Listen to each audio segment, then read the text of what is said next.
It is game day on Gamecock Central Radio. Emerson Phillips with Wes Mitchell. Glad to have you along for the last game of the season, New Year's Day matchup for the Gamecocks and the Michigan Wolverines in the Outback Bowl. Noon kickoff on New Year's Day on ESPN2. Wes, happy holidays. Welcome in. Hey, man. Glad to be back. Happy holidays to you as well. Man, one final football game. It is actually very hard for me to believe that we're here at this point. But excited for a good game, man. I think it's a very intriguing matchup for South Carolina. I see a lot of similarities between these two teams, Wes, and we're going to get into some of that today. But, first and foremost, the Gamecocks very happy to be playing in the Outback Bowl. There was talk that Carolina, early in the season, it was, hopefully Carolina can get to 6 wins, and maybe the Belk Bowl would be good in Charlotte. And then later in the year we heard possibly the Gator Bowl, but South Carolina ends up in the Outback Bowl, a very familiar destination for Gamecock fans, and a little bit bigger payday as well, Wes, and a New Year's Day game. It's good for the program to be playing in this noon slot on New Year's Day. Yeah, I mean, it's exciting. I think that, for South Carolina to get to play in this slot, and I think for South Carolina to make it back to a New Year's Day bowl just here in year 2, it shows progress. Now, I think the critics and the cynics will point out that South Carolina hasn't beaten a ton of great teams on their schedule, but at the same time, I think you look at it and beating a bunch of bad teams is very, very much preferable to the other side of that, which is losing to some bad teams. So I think if you're South Carolina, you beat as many teams as you can on your schedule. Hey, man, I tell people all the time there on our premium message board, the recruits don't really give a crap what teams you beat. They're not going through your schedule, trying to pick out, well, was that a good team or is that a good team? They see progress. And if you win 8 games or 9 games, potentially with a win here today, then they're going to see very real progress for the South Carolina program. And I think that's something the Gamecocks, as a fan base, need to focus on. Forget about what the team in the upstate is doing. Forget about what the team in Athens is doing. And, focus on South Carolina and continually trying to build this thing the right way. And I think that's what Muschamp and company are trying to do. Wes, the Gamecocks definitely are showing progress. South Carolina is the only Power 5 team in the country that has improved its win total each of the last 2 years.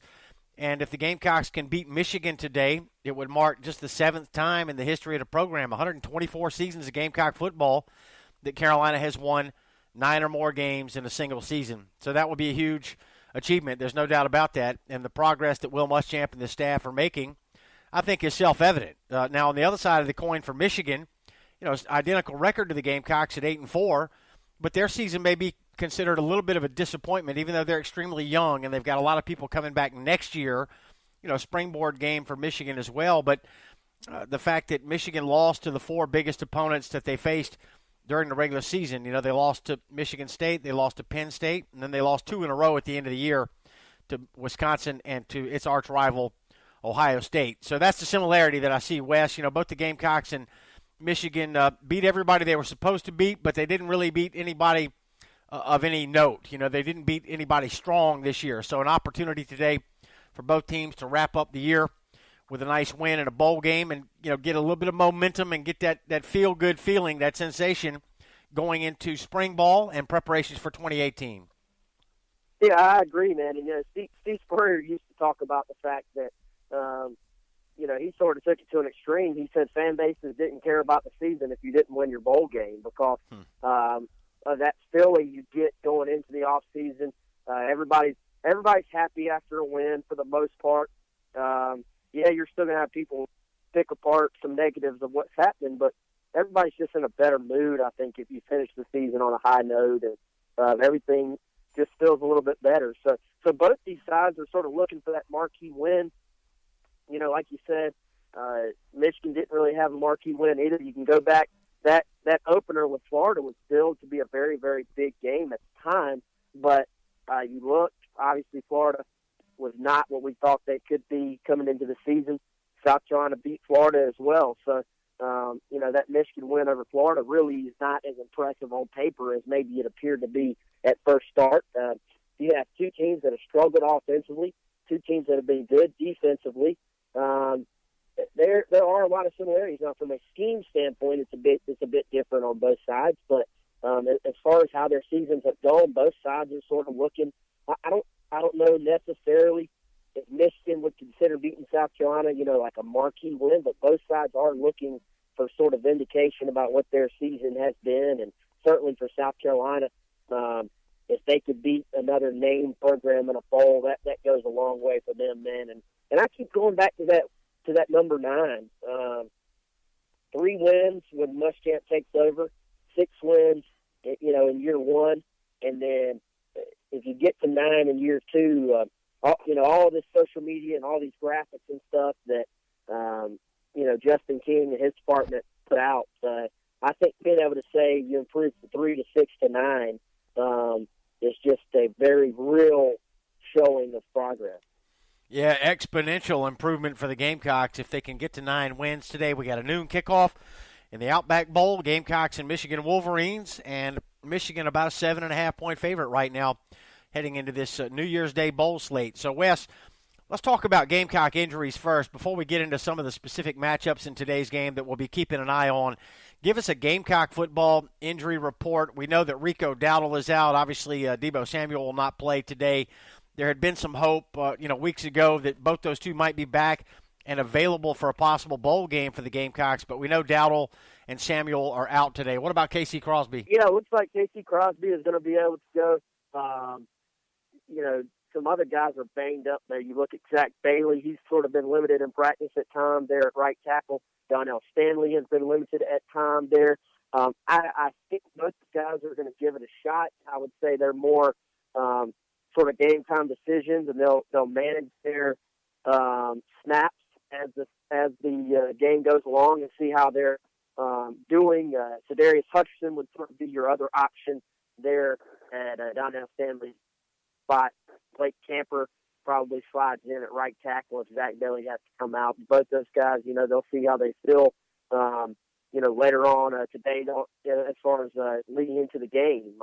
And obviously, if you look at it from a matchup standpoint, the fact that you're talking about a really good defensive front that South Carolina's offensive line is going to go up against, those two guys being banged up, I think, and how well they can play, if they can play, all that stuff, that's a key factor in this game as well, I think. Yeah, let's talk about that Michigan defense a little bit, Wes. They're 3rd in the country in total defense. Their front 7 is outstanding. I don't know if they're on par with Clemson or NC State, but they're very close. And statistically, they're as good as any defensive unit in the country. They're the top pass defense in the nation. And Michigan's defense has really carried that ball club this year. So talk about the problems that South Carolina will face there. Michigan's got the Big Ten sack leader, and they've got some other components, some key players on that defensive line that are going to be tough to block today. Yeah, everybody knows about Rashawn Gary, former number 1 player in the country according to Rivals. But if you look at their defensive front, top to bottom, man, they have a lot of good players. There's depth there all the way across the board. These are guys that get after it. They can feed on you. They're 2nd in the Big Ten with over 100 tackles for loss this season. They're gonna be in your backfield, and I think for South Carolina, it's one of those things where I don't think anybody's going to go into this game having expectations for South Carolina's front to just dominate their defensive line. It's more about just managing their defensive line. Sometimes it's about the expectation there, and to me, the expectation for them to just go, rush for 220 yards or something and win the game up front for South Carolina, probably not very realistic. But I think what you have to do is avoid those negative plays, get yourself in, 2nd and 7s instead of 2nd and 11s, and, avoid sacks, stuff like that, and find a way, because you're not facing a team that is very explosive offensively. So, if you can sort of manage things and stay out of those negative situations and not turn the football over against Michigan, you're going to have a chance to outscore them. I think you probably compare Michigan most closely to Clemson's front defensively. And we saw they were very good. I thought South Carolina handled them a bit better up front than they did the year before. Obviously, the game didn't go South Carolina's way overall, but I'm talking about that particular matchup. The O-line, I thought, just handled what Clemson threw at them a little bit better. So, but the difference being, Clemson has an explosive offense with playmakers on it. I'm not sure Michigan really has that, where you're having to match up with that offensively. So for South Carolina and handling those guys, man, I think it's just about sort of managing things and trying to grind out. I mean, what would you say, Emerson? I think for Carolina to win, it's going to have to be like more of a 21-17, 24-21. Yes, sir. Something like that. Once you start creeping above that number, then I think it gets difficult to say South Carolina is going to win this game.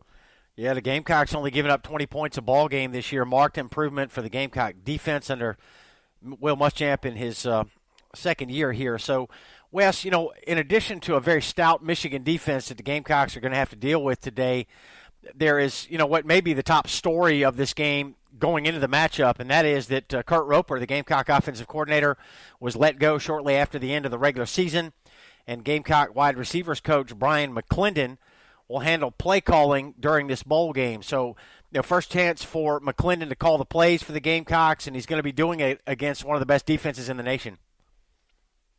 Yeah, I think it's Muschamp said that this is a tryout for him. This is basically a long interview, but it's a difficult interview. I think you look at what South Carolina was able to do in the bowl last year offensively against South Florida, and that was really not a very good South Florida defense. South Carolina went up and down the field against those guys with Kurt Roper as their offensive coordinator, and then you look at the offense this year.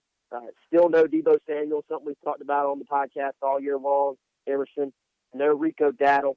McClendon's going to be facing some of those same issues that Kurt Roper faced week in, week out ever since Deebo Samuel went down. So you got those issues, plus you're facing a defense that's been very, very good, top 10 nationally in a lot of categories.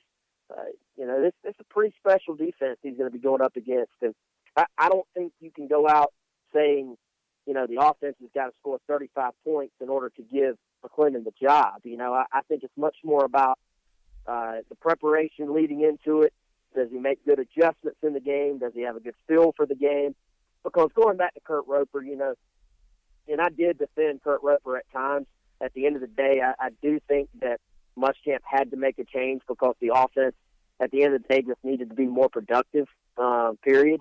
But, McClendon's going to be facing some of those same issues that Roper did as far as personnel being out and guys being banged up. So it's going to be kind of difficult, and I think if you say what was Roper's biggest issue, I think, people will tell you the guy actually had a very good offensive mind, but at times the knack or the feel for the game as far as play calling is something that I think is questioned as far as Roper goes. So that's something I'm going to be paying attention to as far as Brian McClendon goes. How does it seem his feel for the game in those key situations plays out? Does the team look prepared? Logistically, do you get plays in quickly? Can they show some tempo? Do they look like guys that are comfortable out there with the game plan? Stuff like that is something you can pay attention to that's not really directly about how many points do you score. Wes, if we go back to the summer, I remember, recording podcasts with you and talking about tempo for the Gamecock offense and how Kurt Roper and Will Muschamp and the rest of the Gamecock coaches had hoped to have a faster-paced offense coming into the season. That was the plan. That was the talk. But we didn't really see that this year, Wes, I don't believe. And, correct me if I'm wrong, but pace, tempo of the offense still maybe a concern, this late in the year. And one thing we've heard from Gamecock players coming out of practice in preparation for this bowl game is that, schematically, the play calling, the plays will largely be the same with McClendon as the offensive coordinator for the Outback Bowl, but the pace of the offense could be a little bit quicker. Do you expect to see that today? Yeah, I do to an extent. I don't think South Carolina can magically morph into a team that's going to be Oregon or Florida Atlantic or some of these teams that really go fast all the time. But right. I think that's something they want to put in. There were times, I remember open practices when Muschamp first got to South Carolina, and they were going fast like crazy in practice. And we were all saying, okay, this is what we're going to see. It's going to be tempo. And then you get to last season, there's so many young players and, putting in a new defense as well, so they're trying to protect them. And you say, well, I can understand them not going fast this year. And then you go into this year and you think, well, there's probably going to be a little more tempo. And I, to be completely frank and honest, had sort of assumed a lot of that was Muschamp sort of dialing it back, saying, look, we've got to protect the defense. That's a very Nick Saban sort of thought process. Shorten the game. You don't have much depth on defense. Play to win the game as opposed to play to, score a whole bunch of points, because there's different ways to win a football game, But, from what we've heard since, Muschamp does want more pace. He does want the guys to play faster, and that's something we're going to see. And I think there's some versatility to what the guys already know. And what I mean by that is that there are plays within this scheme that have already been taught that are in the playbook that maybe have not been called, on game day. So I think we'll maybe see some things. You can't just install an entire new offense. I think we all know that. But you can call the plays within that offense and that scheme differently. You can have a different strategy within the offense. You can have a different pace within the offense. You can add different pre-snap motions within the same offense. I think, especially with a month's time, there's some things that he can do to put his stamp on it. Then whoever is the offensive coordinator, whether it's Brian McClendon or whether it's outside hire, after this game, that's when you start to really say what needs to stay and what needs to be scrapped, and you put your own fingerprint in it. But I think what you do now is you take what's already within the scheme, and then you do those sort of different things that I'm talking about. Wes, from a number standpoint, this game seems pretty simple to break down. If you look at it just strictly from the numbers, the Gamecocks are 8-0 this year when they rush for 184 yards or more. And 6 times this year, Michigan has held opponents to under 100 yards rushing. That was half their season. They held their opponents to under 100 yards a game. And I think the magic number for Michigan was 103. When they held their opponent to under 103, they were 8-0, and they were 0-4 if they gave up more than 103 on the ground. So, ground game always important in terms of, being able to establish the line of scrimmage and the tempo of the game, the pace of play as well, and how long your defense is going to stay on the field. So how much success do you think South Carolina will be able to have against this very good Michigan defense running the football, and will that be the key again today? What are the odds the Gamecocks get to 185 on the ground against this Michigan defense? Yeah, I think that's where you maybe do have to show those guys some wrinkles, show some breaks in your tendencies as far as your running game goes. Just throw something, you can't change the offense, but you can install a few new plays in this amount of time. So I think you need to give Michigan something to think about, something to slow down their guys being able to just jump off the ball and sort of know what you're doing. And, at the same time, we've talked about it all year long, Emerson, when South Carolina has run the football, they've won the football games. I think the NC State game is probably the only game this year where South Carolina did not have success running the football, and they were still able to win the game. The other games, when they've not been able to run it, they've not won. When they have been able to run it, they have won the game. So, it's interesting how those two things line up with Michigan's defense and with South Carolina's offense. So, getting to that number, I'm not going to sit here and say it's going to be easy. I think Rico Dowdle being back in the mix would have been nice for South Carolina, especially if he was 100%. But from a long-term standpoint, it wasn't going to do anybody any good to hobble Rico Dowdle out there and let him possibly get hurt even more. So South Carolina's got to go with what they got and see if they can get to that number. It's hard for me to predict one way or the other, but I think you're on it, man. I think that's a huge key in this football game. Wes, the Gamecocks did not run it particularly well against NC State, like you said, but they still found a way to win that football game, due in large part to the fact that Carolina forced a couple of key NC State turnovers. South Carolina led the SEC in takeaways this year, Wes, +9 in turnover margin for the Gamecocks. Big part of the reason for South Carolina's success this year was that turnover margin. Michigan's -2 in turnovers this year. So, on paper, again, you would think this is an area that the Gamecocks might be able to take advantage of and exploit Michigan, taking the football away from their redshirt freshman quarterback, Brandon Peters, who did not throw an interception during the season, but he only played in 4 games and is returning from an injury. He didn't play in the Ohio State game at the end of the season for Michigan. But, turnovers have been a real strong suit for the Gamecocks this year, Wes. They've taken it away, and the offense has done a pretty good job of not committing them.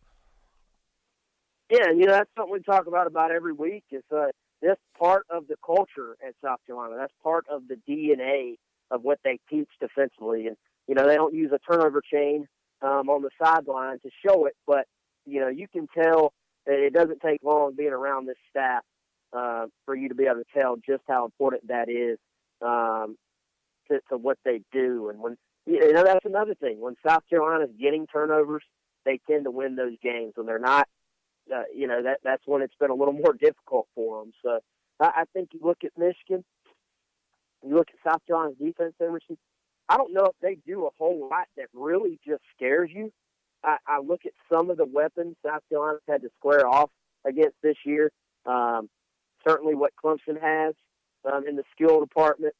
Certainly what Georgia had in their backfield. Christian Kirk at Texas A&M. NC State, you look back and look what NC State did to Arizona State the other day. Those guys got weapons galore. I went back and watched Michigan, some of the Wisconsin game, some of the Ohio State game, some of the Rutgers game. I don't know if they have a bunch of guys skill-wise that just scare you. You look at loading the box on these guys, trying to force Brandon Peters to beat you. I think that's something South Carolina can do because, I think they'll load the box, obviously. They'll put an extra guy in there.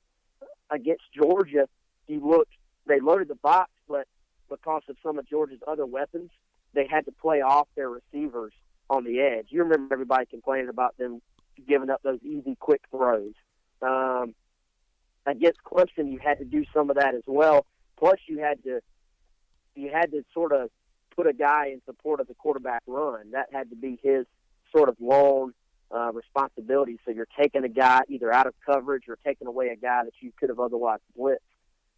Against Michigan, I think something that works in Carolina's favor is that these receivers, to me, don't look elite or great. Their running backs run hard and they're solid. I wouldn't call them elite or great.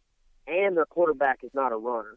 So I think you can sell out against these guys a little bit and do some things to stop them offensively and go from there. And we've seen South Carolina stop the run pretty well this year. So yep. I actually kind of think that matchup may play into their favor a bit, Emerson. This is an old-school Michigan football, particularly on offense. They're a run-first football team. They're not going to throw it a lot, but they're good in the trenches on both sides of the football, and that's the strength of the Michigan football team here as we preview the Outback Bowl on Gamecock Central Radio. South Carolina and Michigan set for noon kickoff on New Year's Day. It'll be in Tampa, and the game will be televised by ESPN2. Wes, we look at the Gamecocks, final game today for all Gamecock seniors and also for Hayden Hurst, and it'll be interesting to see how involved the Gamecocks were able to get Hayden Hurst in the game plan today. There was talk that Hayden, might consider skipping the bowl game and getting ready for the NFL draft, but he came out and said that's not in his DNA to do something like that, and he's going to finish what he started at South Carolina. So for Gamecock fans, a chance to get a look at Hayden Hurst in the garnet and black one last time. You think about other Gamecocks playing their final game today.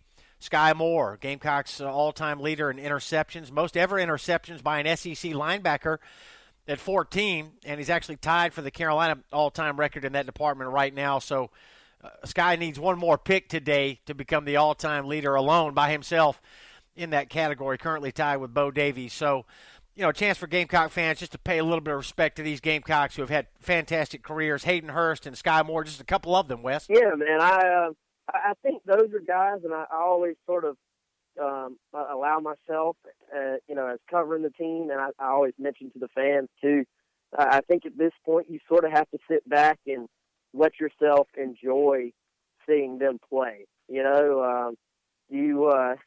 you look, and college is way different than following an NFL team. 3 or 4 years go by, and these guys are going, on to the next level. So you got to sort of let yourself appreciate their abilities that they bring to the table. And I think you look at those two guys, what will I remember most about each? I think Sky Moore probably has, I was going to say some of, but I think I'm going to go ahead and say he has the best instincts I've ever seen as a Carolina linebacker since I've been following this program. The ability to get to the football, both in the running game and in the passing game, to know where the ball is going naturally is just incredible. So Sky has been outstanding in that aspect.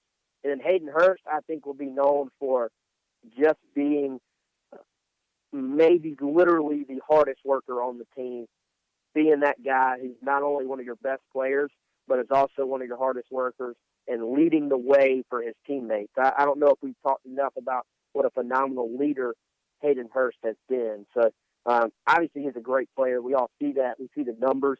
And I'll tell you what, to take it to this game in particular, for one, I hope Sky Moore gets that pick, man. That would be fitting.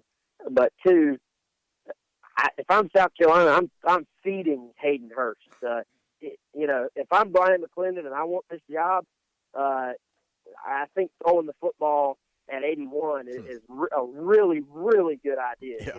Like if you can get him matched up with some of Michigan's linebackers potentially in man coverage, because they do play a lot of man coverage. If you can get him matched up, Hayden Hurst catching 13 passes for 150 yards sounds like a really, really good idea for Brian McClendon. Number of Gamecock seniors playing their final games today. Alan Knott, the fantastic center for the South Carolina offensive line. He's a senior. Corey Helms and DJ Park, a couple of other offensive linemen in the garnet and black for the last time today. And on defense, Wes, a handful of players who have played a big part in turning around this Gamecock defense that, just 2 years ago was not in good shape. You look at Dante Sawyer, Taylor Stallworth, what a fantastic player he's been over the years from Mobile, Alabama. Also, Ulrich Jones, who's made some plays at times this year for the Gamecocks. And on the back end of the defense, DJ Smith at safety, Jamarcus King at corner, and Chris Lamons as well, all playing their final games. It's been a tough road for this group of seniors, Wes. Things were not good here 2 years ago, so they've been here through thick and thin, and they are starting to see a little bit of success. It's good for these fellas to go out playing in a New Year's Day bowl game like the Outback Bowl. Yeah, it really is, man. And a lot of those guys have graduated now. I think, another guy out of that bunch that you mentioned that stands out to me is Chris Lamons. This is the kid that came in at a time when it looked like South Carolina was really, really rolling as a program. And then you look at a kid who sort of had to go through those lows like you talked about. And then he has T-Rob come in and, I think has done a really good job developing. And now he's shown that he can play some safety and play that position well, too. A kid that went through a lot of adversity early on in his life that he's had to fight through from a personal standpoint, deaths in the family, to be able to come back, not only, finish out his time at South Carolina, but to graduate is pretty amazing. Was on the SEC academic honor roll a bunch of times. He's a guy that I think just from a personal standpoint, you just have to sort of be proud of what he's done. He actually lost both his parents, I think, at the age of 11. So for him to do that and excel on the field and in the classroom, I think it's not to take anything away from any of those other guys as well. They've all accomplished a lot, but Chris Lamont just sort of that touches you a little bit to see what he's been able to do. Sure does. Yeah, Chris Lamont's been a fantastic ball player for the Gamecocks, and a good group of seniors that the Gamecocks will be saying goodbye to today with this Outback Bowl game. Noon kickoff here on New Year's Day on ESPN2. Emerson Phillips and Wes Mitchell with you on the Gamecock Central Game Day podcast. So, Wes, we can go ahead and get the keys to victory now. We're going to hear from Andrew Vailliencourt from thewolverine.com. That's our Rivals Network partner that covers Michigan. And we're also going to hear from Gamecock Central staff writer Collyn Taylor. They'll touch on some of the things that we talked about here today. Wes, overall, a chance to get that win going into the offseason. And I don't know that we've talked about that enough today, but that really is, the bowl game. You touched on it in the beginning. Spurrier said that if you don't win your bowl game, your fans aren't really interested going into the offseason. And I think there's some truth to that because the bowl game sets the tone for the upcoming offseason. So we're going to find out what's in store for the Gamecocks today. Big underdog, Wes, 7.5-point dog against Michigan. Yeah, and I get that. I think that's probably fair. But, hey, man, this team's been underdogs pretty much all year long, I feel like. And they've played that role very, very well and have been able to win a bunch of games where they have been the underdog. So I think that it's a situation for South Carolina where they've got another chance to go do that. I'm picking South Carolina to win this game on the site. I think I'm trying to think if I know I missed the Kentucky game. I think I've hit on the others this year. So I'm gonna go out on a little bit of a limb. I had them losing to Clemson, losing to A&M, losing to Georgia. And I had them winning the games they won. So I think I've hit on them all but Kentucky. But I'm going to go out on a little bit of a whim here. I think South Carolina plays well, and I think they find a way to win this game, Emerson. I really do. So I think the Gamecock fans may be happy this afternoon. All right, it's going to be fun to see how it plays out. And obviously after today, we're going to turn our attention really to the offensive coordinator search. If it's not going to be Brian McClendon, it'll be interesting to see who the Gamecocks are able to bring in. And, Wes, before we sign it off today and before we get to our keys to victory, talk about the offensive coordinator position. It seems to me that Muschamp is going to bring in a man that's going to set up his offense around the talent that he's got already in the program. He's not going to try to change the players and force them into his system. He's going to fit the system around the players that are already in place. So give us a general idea, what Muschamp is looking for in that regard. And, I'd like to see McClendon get the job. He's only 33 years old. A lot of folks feel like McClendon is certainly a capable play caller and will probably be calling plays somewhere in the next couple of years. If it's at South Carolina, great, but if he may get an opportunity somewhere else if he doesn't become the play caller for the Gamecocks. So just generally speaking, what is Muschamp looking for in an offensive coordinator? Yeah, I think he is looking for a guy that he ultimately can turn the entire offense over to and say, go do what you need to do and not have to worry about that side of the ball. Just like, Spurrier wanted a defensive coordinator that he could do that with. You look and I think Brian McClendon is someone who ultimately one day is going to be an offensive coordinator. Ultimately is one day going to be a head coach and a really good one, I think. I think everybody who's been around him believes that. I think the question becomes, is he ready and can Muschamp roll that dice on letting a guy have the job that has not really called plays before. So, I think we have a decent idea of what the staff might look like if BMAC gets it. You're still going to have two spots to fill. I've mentioned some of those names in my Carolina Confidential on the Insiders Forum. I won't give away all those names out of respect for our subscribers, but I think what you would look based on what Muschamp has said previously, based on what he said about the 10th assistant spot, I think Larry Scott is a guy to keep an eye on, not as the offense coordinator, but as an assistant. He has a special teams background, which is something Muschamp has mentioned. He's coached a number of positions. He brings a recruiting angle from the South Florida area. This is the former Miami interim coach, former Tennessee special teams coordinator, and Tennessee offense coordinator. I think that's a guy to keep an eye on a potential Brian McClendon staff. That gives you a little bit of flexibility. You also get to hire a 10th assistant as well, starting on January 9th. So there's a lot of flexibility in how Muschamp could do this. Do you keep Brian McClendon, but then try to load up with enough guys to try and help him out, help him succeed? Or do you bring in, another guy and sort of jump Brian McClendon and just let him sort of try to rebuild this scheme to something different? it is a very, very, I think, difficult and important decision for Will Muschamp moving forward. This week, moving forward after the Outback Bowl, is going to be very, very important for South Carolina's future, I think. And it's been almost a moving target, Emerson, because we don't know, A, if they're going to be filling his staff out with those final couple spots for Brian McClendon, or filling it out for an outside hire. I don't think, from everything I've been told, that Muschamp's made a decision on that yet. And as far as outside hire, offensive coordinator, potential names, Muschamp has been very, very close to the vest on this thing. So it's not much has leaked out at all. There's smoke out there, but you don't know how much of that is just, I mean, you can have agents flipping their guys' names out there. Guys can leak their own names out there in the media. Not much of what's out there is coming from the South Carolina end. So it's going to be an interesting, I guess, week, you would say. Yeah. I think by January 9, Muschamp has said he wants to have he's going to go ahead and hire the 10th assistant on January 9th. I think that's a good date to circle, though, for this OC hire as well. Right, so just because the season is coming to an end today does not mean that there will not be plenty to talk about surrounding Gamecock football in the weeks ahead.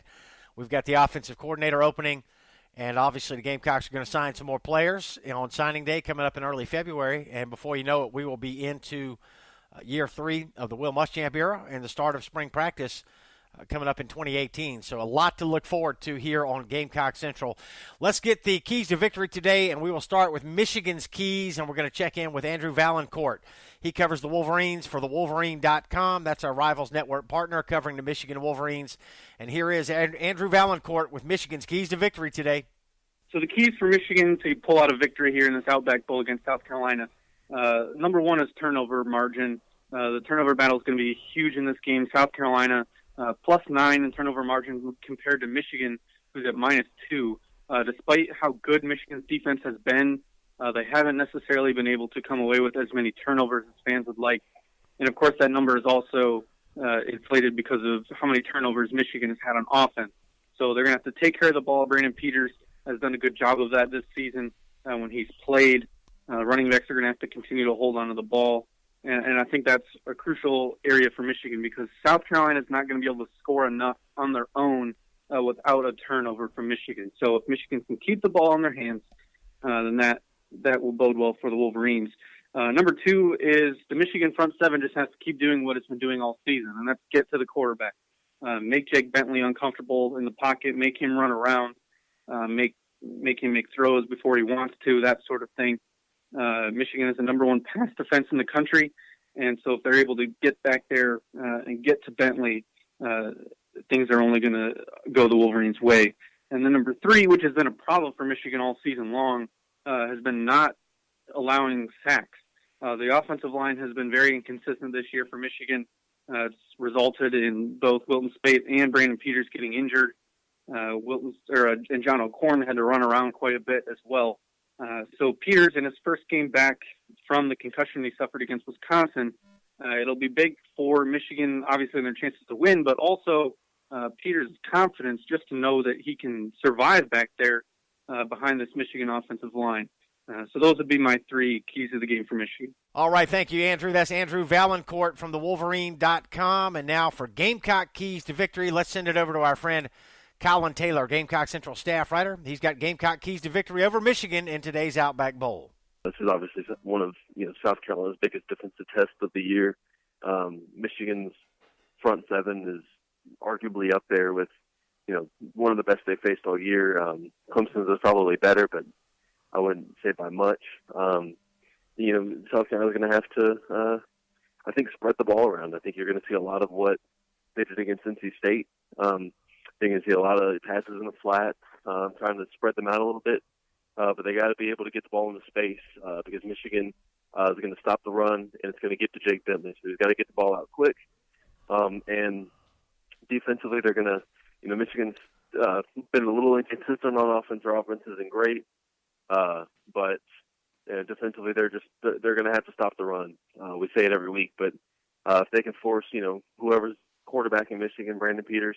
They're going to have to make him beat South Carolina. I think that if he does, I think they can live with it, but they're going to have to be able to stop the run and force them to be really one-dimensional in terms of offensive philosophy. So if they do that, I think they can win. I'm expecting a really low-scoring game because both defenses are pretty good and both offenses kind of sputtered at points this season. So I think that, you get ready for maybe 1 or 2 touchdowns on the entire day. It's going to be a defensive slugfest, but I think if South Carolina can, spread the ball out and get into space and create mismatches and then stop the run, then they'll be in pretty good shape to win this football game. This is a big game for the program to kind of show some recruits who are still deciding in the 2018 class, and obviously the 2019 and 2020 classes, kind of show them the progress that they've made under Will Muschamp for a couple years, and kind of keep building on some momentum, because a lot can determine you win a bowl game, and it helps off-season workouts and makes players a little bit more willing to wake up before in the morning to run, kind of knowing that their fruits could pay off with a New Year's Day bowl win. So I think this is huge for them, and kind of building momentum going forward. All right, thanks very much, Collyn. There you have it, Wes. Gamecock keys to victory. A lot of what we talked about this year. Take care of the football, win the battle in the trenches, try to control the line of scrimmage, although that's going to be easier said today against this good Michigan front on both sides of the ball in today's Outback Bowl. So great way to wrap up the year here, Wes. And if the Gamecocks can get this win, 9 wins in a season for just the 7th time in the history of the program, man, this would be a hell of a year. Yeah, it could be, man. It could be. And we'll, of course, break it all down, the good, bad, and the ugly on Gamecock Central in the following week. After that, we'll be talking offensive coordinator, talking about names, all that and more. I'm sure there'll be a lot of infighting, between the fan base as well, as always. It should be fun. But let's do it again, man, and let's do a wrap-up podcast for everybody to listen to about the entire season, maybe later this week.